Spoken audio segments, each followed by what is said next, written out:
జయశంకర్ భూపాలపల్లి జిల్లా గ్రామ పంచాయతీ ఎన్నికల్లో నిర్వహణలో భాగంగా గణపురం, రేగొండ, మొగుళ్లపల్లి మండలాల్లో ఏర్పాటు చేసిన వివిధ పోలింగ్ కేంద్రాలను ఎన్నికల సాధారణ పరిశీలకులు ఫణీంద్రారెడ్డి గురువారం పరిశీలించారు. ఈ సందర్భంగా ఆయన పోలింగ్ కేంద్రాల్లో సాగుతున్న పోలింగ్ సరళిని సమీక్షించి పోలింగ్ స్థావరాల్లో ఏర్పాటు చేసిన సౌకర్యాలను పరిశీలించారు.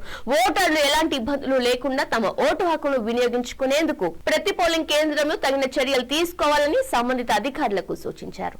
అలాగే పోలింగ్ ప్రక్రియను పూర్తిగా పారదర్శకంగా, నిష్పక్షపాతంగా నిర్వహించేందుకు అధికారులు, సిబ్బంది అప్రమత్తంగా వ్యవహరించాలని సూచించారు.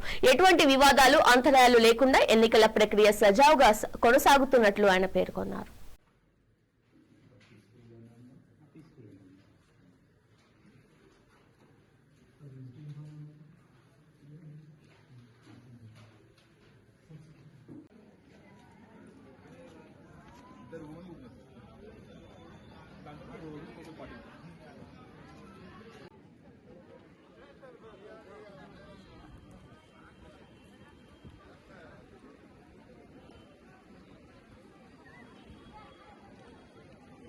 ఎంతమంది మొత్తం ఓట్ల